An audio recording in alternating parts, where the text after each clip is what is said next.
Oi pessoal, eu sou o Dr. Matheus. Nesse vídeo nós vamos fazer um react do vídeo em que o Danilo Gentili entrevista a Amanda do Pânico e ele fala que ele já teve diagnóstico de autismo. Tem algo diferente aí. Então selecionei aqui alguns trechos pra gente ver. Hoje em dia é um atalho também a pessoa falar assim, se eu falar que eu tô triste, ninguém vai me dar um microfone, mas se eu falar que eu tô com autismo, TDAH, depressão, eu vou ganhar um holofote. Mas eu acho que não ganha um holofote, você se dá o holofote, porque a gente tem a rede social, agora você compra o verificado. Então todo mundo quer ser verificado, e verificado também nos transtornos de ansiedade, etc. Mas a pandemia aumentou sim Bem, então aqui sobre essa primeira questão, né, Danilo fala sobre gente que fala, né, que tem um transtorno para ter voz. Então isso realmente é um fenômeno recente, que tem pessoas que se identificam e fazem um trabalho, né, de divulgação como sendo uma pessoa que tem um diagnóstico, né? E aí tem de diagnósticos diversos, não só da saúde mental, mas possivelmente de qualquer diagnóstico, né? Tem gente que faz perfil baseado em, por exemplo, eu sou Matheus que tenho diabetes, eu sou Matheus que faço um tratamento de câncer, que tem esclerose múltipla e por aí vai, né? E particularmente isso eu acho algo interessante, que tanto por essa pessoa às vezes compartilhar estratégias, sua trajetória, ajudar pessoas que às vezes estão no começo do diagnóstico a saber o que fazer, a saber como lidar com isso, enfim, né? Então isso eu acho algo interessante, tá? Vamos seguir. o índice de ansiedade e depressão. O Brasil é o país mais ansioso. São Paulo, todo mundo é estressado. São Paulo eu não aguento mais, só que eu tô maluco com isso aqui. Então, acaba que a gente tem sim desencadeadores, que eles também outra palavra que eu odeio, falo gatilho. Mas o que é gatilho? O gatilho é uma coisa que pode desencadear não é uma coisa geral. Se, por exemplo, você falar de depressão agora, as pessoas vão falar em casa, ai, ela tá falando de depressão, me deu gatilho. Não, o gatilho é tipo, se você falar qualquer coisa que pode me fazer mal, a gente não sabe o que pode ser gatilho no outro, né? Mas tem isso, a gente passa por coisas, né, de história, a gente é a nossa construção. Eu não posso falar que uma pessoa, invalidar uma coisa de uma pessoa, por exemplo, dizer que é manha, sendo que eu não sei a construção do personagem, né? Vai que é um laboratório. Bem, então até falando sobre isso daqui, né, que ela fala de, primeiro, critica o termo e, né, de fato, é um termo que foi incorporado, talvez nas últimas décadas, algo um pouco mais recente, né, que tem esse padrão mesmo de fazer traduções de termos americanos, né, no caso se usava o termo trigger, que é gatilho, e traduziu, mas antes, como ela mesma fala, poderia ter sido usado fatores desencadeantes, né, que já era um termo usado, mas aí atualmente está se usando mais gatilho. Mas algo nesse sentido. Então, realmente, a gente não sabe o que pode ser ruim para outras pessoas, né? Eu mesmo posso falar que, né, por ser médico, às vezes situações para mim são totalmente normais, de às vezes falar, ver, não são para outras pessoas. E já teve uma vez que eu queria expor sobre uma questão de gente que se corta, e eu fui usar uma imagem sobre isso, e aí eu fui avisado pelas redes sociais de que isso poderia ser ruim, né, para outras pessoas, que pode realmente desenvolver gatilhos, sintomas ruins nessas pessoas. Então, realmente, a gente não sabe para cada pessoa o que pode causar. Então, já é bom evitar temas sensíveis. Então, isso que tá falando, agora vai chegar aqui no ponto interessante. Você foi diagnosticada com autismo? Sim. Recentemente? Isso eu posso explicar uma coisa? Pode. Porque essa minha falta de filtro no pânico é uma característica, porque você não tem um freio. Sabia que eu também fui? Não. Sério? Então, sério? Sério. Tem um ano e pouco eu fiz teste, e aí me diagnosticaram com um nível de espectro autista, e eu falaram, você tem que vir e continuar o acompanhamento pra gente ver qual é o nível. Eu falei, não quero não, obrigado. Se eu sou autista ou não, quero saber, já sou assim, já era. Então, primeiro a Amanda fala que ela já teve diagnóstico de autismo e ela não tem filtro. Bem, né, eu acompanhei o programa Pânico por muito tempo, no qual a Amanda participava, e nisso tem gente que gostava do comportamento dela, gente que não, particularmente eu não gostava, né? Então a Amanda era uma pessoa rude, realmente não tinha filtro, ela deixava muitas vezes os convidados em situações ruins e eles se incomodavam com isso. A Amanda já precisou sair do programa algumas vezes por reclamação dos convidados, ela interrompia toda hora as pessoas, então ela realmente tinha um comportamento ruim, era mal educada, né? Então a Amanda tinha esse tipo de comportamento. E de fato, tem pacientes com autismo que realmente precisam de ajuda para ajudar a ter um comportamento social melhor, tá? Mas aqui não é que ela tem autismo por causa disso. Então isso daqui, no caso, é algo que, por ter autismo, ela tem maior dificuldade de entender algumas regras sociais e por isso seria recomendável fazer uma terapia para ajudar a lidar melhor com essas situações do dia a dia. Um exemplo, né? Eu tenho um paciente com autismo, um menino, né, de uns 10 anos, e nos lugares que ele vai, geralmente as pessoas não gostam dele, porque ele é rude. Ele é rude, ele fala o que pensa e muitas vezes fala, eu tô falando é a verdade, eu tô falando é o que eu penso mesmo. E aí, por exemplo, teve um lugar em que ele falou que pessoas de 40 anos pareciam ter 60, que um senhor de 50 parecia ter 80, e todo mundo ficou muito irritado com ele e eu cheguei, olha só, depois volta lá e você vai fazer o contrário, você vai falar que todo mundo parece ter... Fala que não parece ter 30, que o senhor parece ter, na verdade, 40. Fala que você pensou melhor e, na verdade, é isso. E aí, você vai reparar a cara das pessoas. Você vai tentar ver se, aparentemente, elas ficaram mais felizes com isso. Enfim, porque o paciente com autista ele tem essa dificuldade, né, de realmente entender regras sociais, né, de que às vezes não é correto, não é apropriado falar a verdade sempre, e aí pode ser rude, tá? E aqui, por outro lado, a gente vê o Danilo, né? Então o Danilo falou que recentemente ele recebeu um diagnóstico de autismo e aí falou pra ele, e aí agora você precisa seguir um tratamento? Ele, não quero, pode deixar, não quero. Olha só o que ele vai falar aqui na sequência. Então, eu acho que pra mim, quando eu recebi isso, eu falei, cara, eu preciso comunicar. Por exemplo, olhar no olho. Eu não consigo olhar muito no olho. Eu tô te olhando porque eu já te conheço. Mas por muito tempo, muitas pessoas eu não olho no olho porque me dá uma aflição. Porque a concentração de olhar no olho me faz me perder nas ideias. Eu tenho um pouco disso. Então, Eu tenho muito foco que se eu tô focado numa coisa e alguém fala, faz aquilo, me dá uma irritação por dentro, porque eu tô aqui, ó.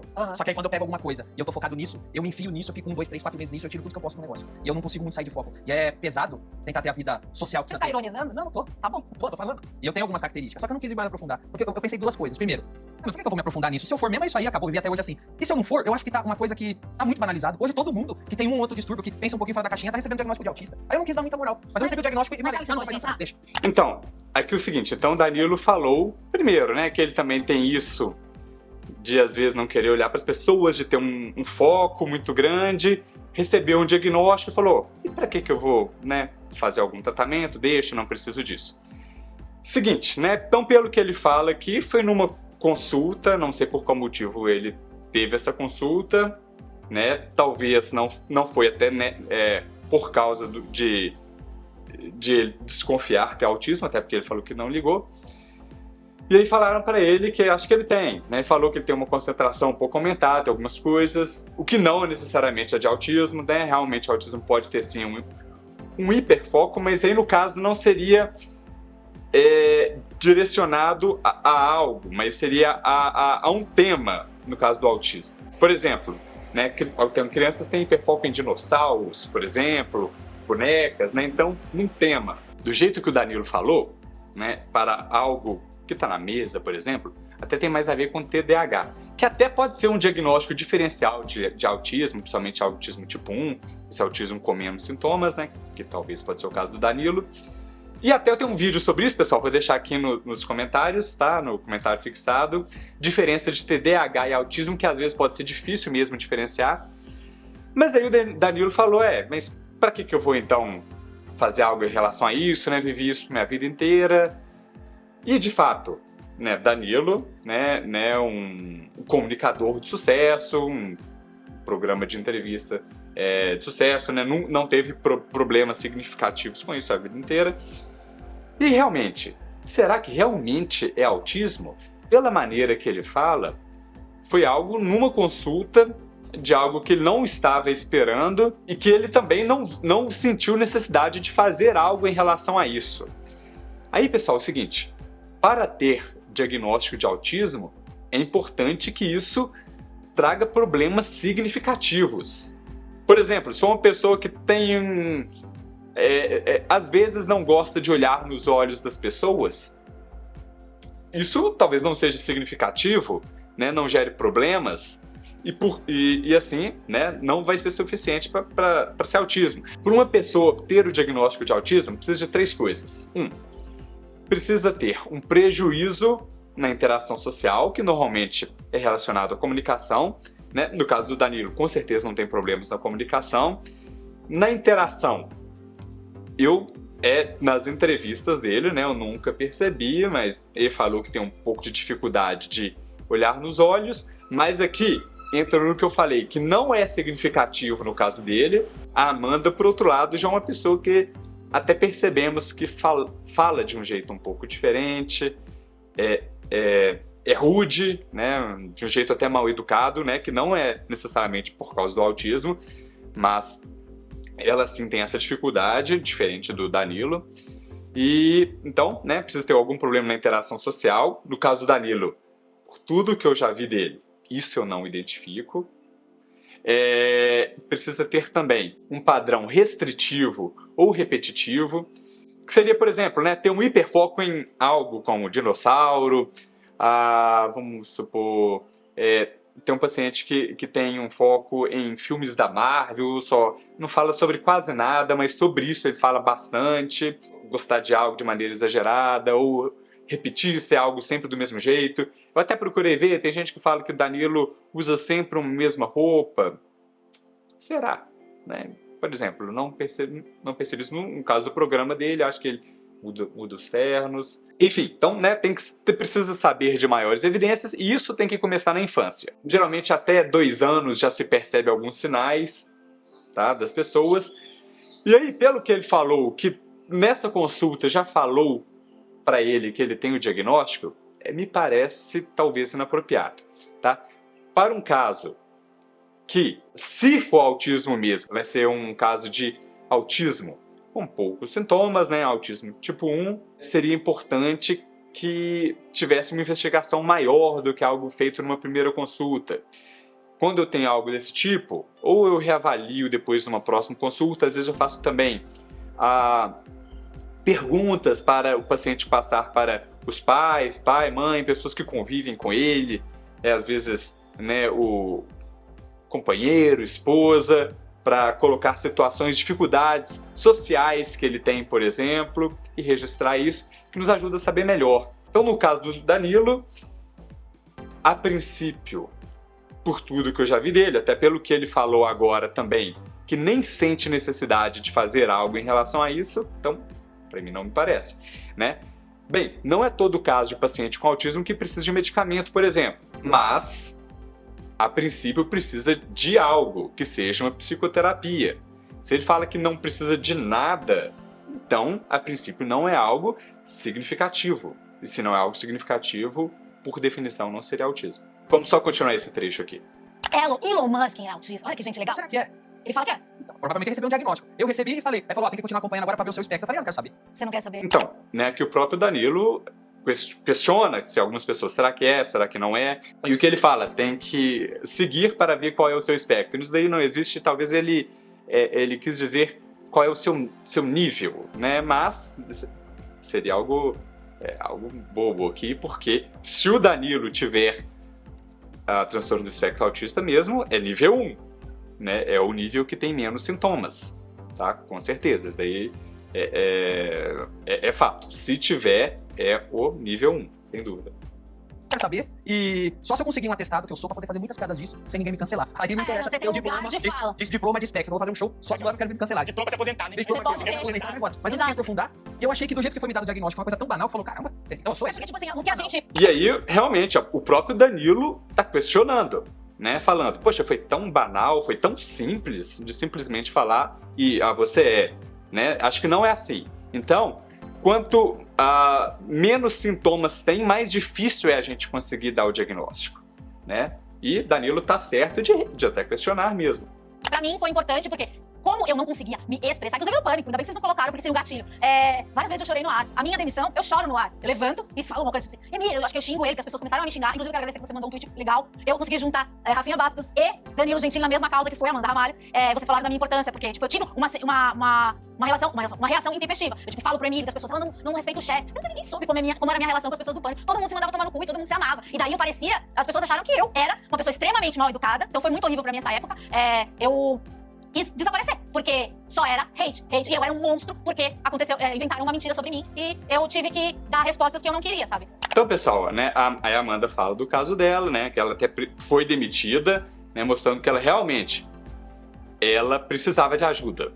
Né, ela tinha comportamentos inadequados para programas de entrevista nessa época do pânico. Muita gente, de fato, não gostava dela, até coloco que eu também ficava incomodado com a postura dela. Então, posso falar que no caso de Amanda, se ela tivesse o diagnóstico antes, fizesse um acompanhamento, talvez ela poderia ter se desenvolvido melhor, ter compreendido melhor as situações sociais, aprendido a como agir melhor nessas situações. No caso, não teve isso, e acabou até sendo demitida. Né? Agora, uma questão interessante, pessoal. Autismo dá inimputabilidade? Significa, pessoas que têm autismo podem ser presas ou pode fazer o que quiser, que pelo diagnóstico não vai acontecer nada com elas. Bem, então é o seguinte, né? Então a gente falou aqui que a Amanda foi até demitida por causa disso, foi grosseira com algumas pessoas e, a princípio, então, autismo não dá inimputabilidade. Então ela pode responder pelos seus atos. Só que o que a gente vê normalmente são situações que podem ser de falta de tato social, mas dificilmente isso vai gerar algum problema judicial de fato. É mais comum que essas situações sejam relevadas ou que a pessoa fique só com... que algumas pessoas não gostem dela. Bem, eu tive um caso de um paciente que descobriu o diagnóstico de autismo numa situação parecida. Foi o caso de que ele fazia fono, tá? Então isso é até uma questão interessante, que muitos pacientes, né, a maioria dos pacientes que tem o diagnóstico de autismo em algum momento da vida precisou fazer fonoaudiologia. E aí ele tinha uma fono, aí ele mandou mensagens para a fono dele num domingo à noite, 10 horas da noite, aí ela respondeu: isso eu te respondo amanhã, tudo bem? Aí ele: não, mas por que você não responde agora? Aí ela: porque agora eu não estou no meu horário de trabalho. Mas por que você não responde agora, já que você está acordado? Enfim, e aí ele continuou a pressionar essa fono dele, até que isso foi piorando, né, num domingo à noite, e aí ela ameaçou chamar a polícia para ele, na verdade chamou de fato, e aí, né, a mãe dele precisou intervir e falou: não, meu filho realmente ele tem algumas dificuldades, entender que é certo, por que isso não está certo e tal. E aí que ele procurou atendimento e a gente viu o diagnóstico mesmo de autismo que ele tem. Mas enfim, essa daí seria uma situação que dificilmente isso daí iria avançar para um processo judicial mesmo, né? Mas, né, não é por isso que também a pessoa pode falar o que quiser, né? Aqui a gente está falando de não ter tato social para algumas situações. Situação diferente de ofensas. Então, ainda que a gente pode falar que talvez algumas pessoas tenham uma propensão maior de fazer ofensas, às vezes até ofensas graves, indevidas, né, dessas que ninguém pode fazer, ainda assim a pessoa pode ter culpa por isso. Agora vamos ver aqui o trecho final dessa entrevista. Mas tem isso, eu não vou em todos os convites. Ai, vem no meu nível. Foi um monte de coisa que você faz que eu sou exatamente assim, eu tô com medo. Medo do quê? Eu faço exatamente isso. Mas vem cá, mas quanto que, por exemplo, se usa isso como, por exemplo, uma muleta pra você... Quanto que é possível não se esforçar pra se acomodar nisso? Tipo, eu sou assim, então vou me dar o direito de falar o que eu quero e depois eu falo o que eu sou autista. Saber disso, quando você pode melhorar, né? Qual que é o sentido de saber disso? É que assim, o mundo não foi feito pra pessoas como nós. Não foi feito, né, Igor? Eu deito muito no chão, porque eu me sinto confortável. É que uma coisa que a gente percebe aqui é que a Amanda não costuma dar a resposta exatamente pra pergunta. Ela realmente tem essa dificuldade. Sobre a questão aqui do Danilo, né? Então, primeiro ela fala que rejeita muitos convites, festas. Danilo fala que também, né? Rejeita. E aí ele pergunta: mas quanto que a gente usa disso como muleta? Né? Eu não faço isso, ou eu sou assim porque porque eu tenho esse diagnóstico, porque eu tenho autismo. E aí é o seguinte, pessoal. Então, isso varia de pessoa para pessoa. Muitas pessoas, após o diagnóstico, se libertam e às vezes passam até a ficar mais autistas, né? No caso de autista, acho que até é o caso da Amanda mesmo. Então, comparando com as entrevistas, as aparições antigas dela, aqui ela está bem mais autista, né? na minha opinião. Eu penso o seguinte, eu penso que tem que saber aquelas situações em que não tem tanto problema, igual, por exemplo, a Amanda que tá falando do jeito dela, beleza, não tem problema, né, se expressar, mas o que não pode é ser rude e colocar isso na culpa do autismo. Se isso acontece, procure um tratamento, né? Faça um acompanhamento para querer se portar melhor, não ofender as pessoas, tá? Então, para dar um exemplo, ou situações que talvez prejudica ela mesma, talvez no trabalho, em outras situações. Então, tudo isso são coisas que a gente tem que querer melhorar, e é possível sim melhorar, aprender a ter comportamentos melhores, aprender a lidar melhor com as dificuldades, né? Por exemplo, pacientes que têm autismo, às vezes em situações de dificuldade, tem reações muito ruins, como querer gritar, querer correr, alguns até se machucam nessas situações. Então, para tudo isso, tem tratamentos ou medicamentosos ou estratégias também a ser desenvolvida com o terapeuta. Então, tudo isso acho que pode ser bom para esses pacientes, né? E não é porque tem o diagnóstico que não vai fazer nada em relação a isso, né? Pelo contrário, né? Então, isso daí é algo importante para nos guiar e guiar o paciente para saber onde agir, e com isso o terapeuta, o médico já vai saber quais os problemas principais que costumam acontecer nesse diagnóstico e vai ajudar o paciente a agir melhor nessas situações. Eu me sinto confortável, porque isso me relaxa, eu me sinto segura. Então, se eu tenho que fazer alguma coisa que vai me estressar, nunca mais eu não deitei, por quê? Porque com o cabelo tava um negócio. Não vou, o cabelo amassado no Danilo Gentili. Então, tipo, eu fiquei meio no canto. Mas esse é o padrão de elegância que queremos aqui, o cabelo sem estar amassado, hein? Poxa, eu fiz o cabelo. Daí você tem que, né? Amanda, quero te agradecer por ter vindo aqui. Muito obrigado. E aí termina, né? Então, né? Bem, a Amanda realmente tem um jeito mesmo, né? De um paciente que tem autismo. Danilo, por outro lado, não. Então, eu acho que se tiver mesmo, precisa investigar isso melhor, ver quais que de fato são problemas que ele tem de interação social, no padrão restritivo e repetitivo, e se isso realmente começa desde a infância e se é significativo. A princípio não me parece que seja, tá? Mas é de se investigar melhor. E até por ele não querer fazer nada em relação a isso, parece que não é algo importante para ele, não é significativo para ele. Então, pessoal, se gostou desse vídeo, curta, compartilhe com outras pessoas que possam gostar também. Se gosta desse tipo de vídeo sobre medicina, saúde e ciências, se inscreva no nosso canal. Um abraço, pessoal, e até o próximo vídeo.